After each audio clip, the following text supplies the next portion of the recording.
All right, let's talk about objections, or maybe I should say lies about homeschool. One of the objections is that the kids will miss out on socialization. How many of you have heard this, or this might be one of yours? Are they going to be weird? I knew that one homeschooler, and that kid was weird. They didn't make eye contact. They always looked at the ground. They didn't know how to talk to people. Maybe you've heard that, maybe you've thought that before. But this statement here that the kids are going to miss out on socialization assumes that in public school, they're getting socialization. Now, are you telling me that in public school, nobody gets in trouble for talking in class?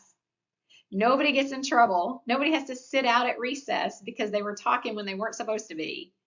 That the kids get to talk and have fun and engage with each other so much during the day that a homeschooler is neglected by being at home and being away from that.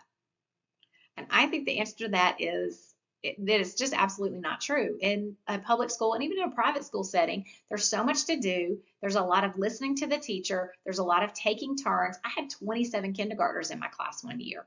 They wanted all to tell a story, but we had to wait on each one of them, and it took forever.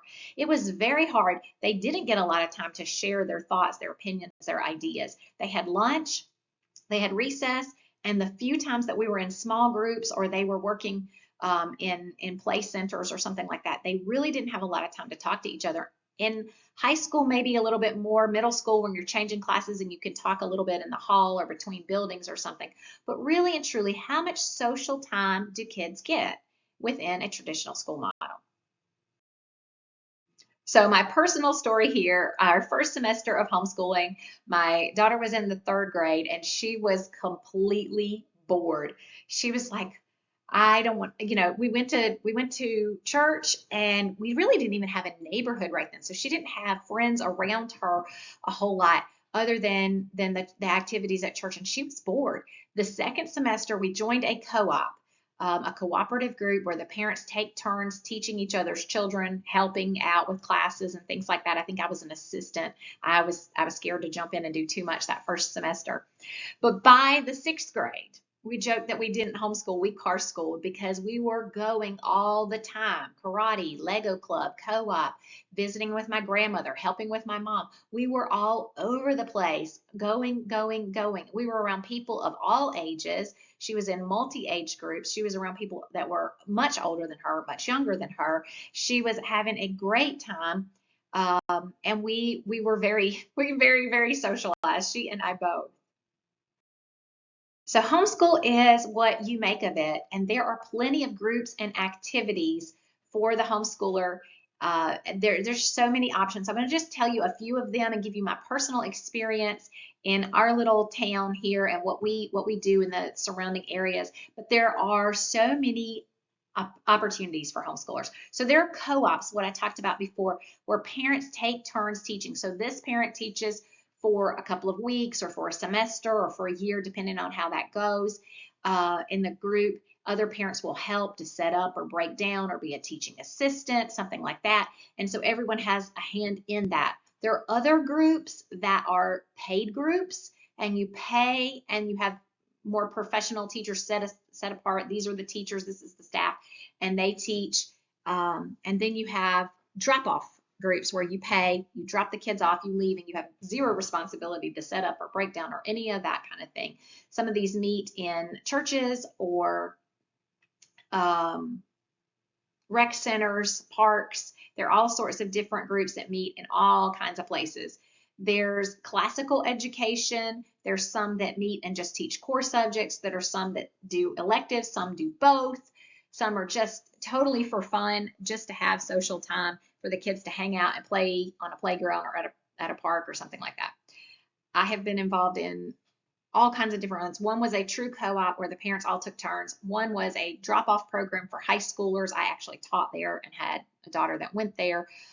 We went to another program where I taught, and it was a drop-off program, but the parents could stay. And we were a part of one that was just field trips. The parents set up different field trips, and we took turns setting those up, and we would go to whichever field trips we wanted to go to. We would get the group discounts together, and it was great. You could go to like the EMS station or the Amazon fulfillment center or a farm or whatever, and we did those kinds of things as a group. So it made it more fun to go on the field trip. Like I said, we got the discounts because of it, guided tours and things like that. There are meetup groups like Wild and Free is one for more unschooling people that are out in nature and things like that. So that's another option as well. There's tons of different groups wherever you are located.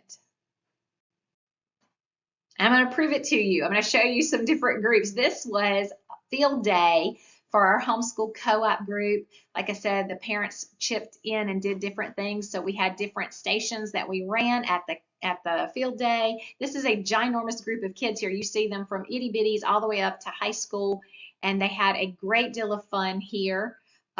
This particular group also hosted dances, a prom, field trips, a Thanksgiving feast, community service project, family picnic, etc., etc., etc. This is one of those things that one of the etceteras. This was project day, so it's kind of like science fair, but any subject area. So my daughter here has her storyboard, her science board with Corey Tim Boom's picture, and it's like a book report kind of thing that she did about the book The Hiding Place, and she even built the replica here on the right hand side of the screen, where she built a little replica of The Hiding Place from the book. She was also in choir. There's also a homeschool band here in our town.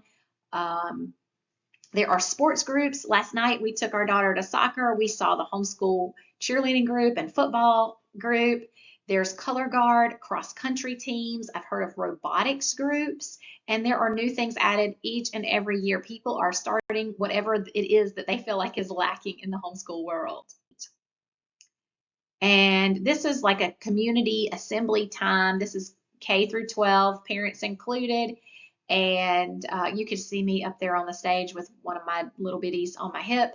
We would have announcements together. And we've done this in several different groups. So this is just one of those. With faith-based groups, we'll have devotion or prayer time. You might have performances or presentations, have special speakers come in.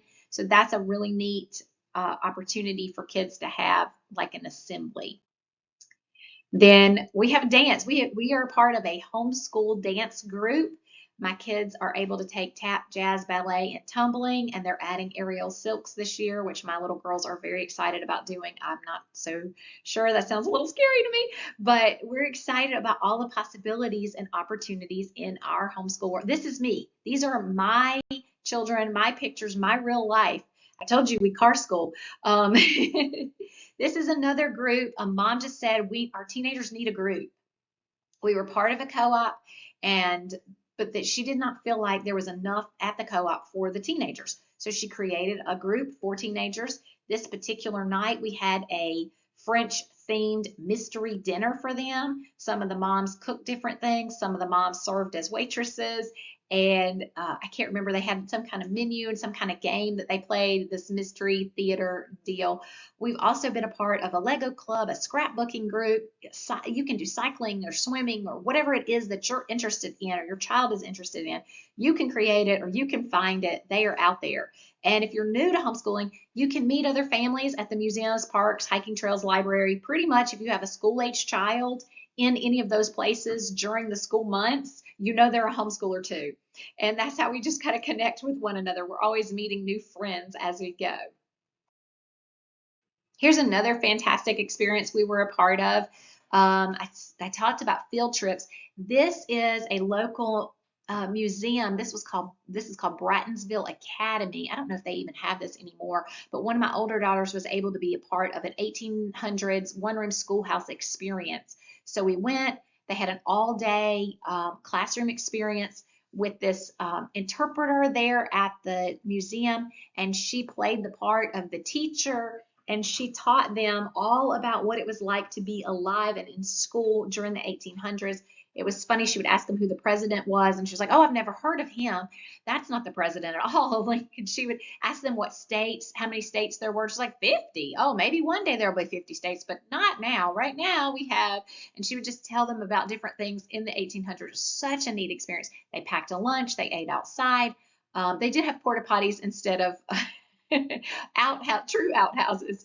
But it was a really phenomenal experience. This was just a random group of homeschoolers. It wasn't a special group. I just found it through, I think, a text message from a friend or a Facebook group or something, and we jumped in and we were able to be a part of this. They got to write with quill pens, play the old timey recess games. It was a phenomenal experience.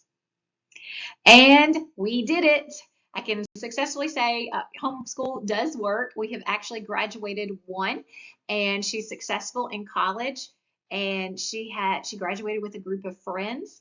Each had their own little table. This is her table at graduation. So she was able to decorate with her trophies, her things, her accomplishments, her pictures, her awards, to show what she's done over her high school year, which is so, so special.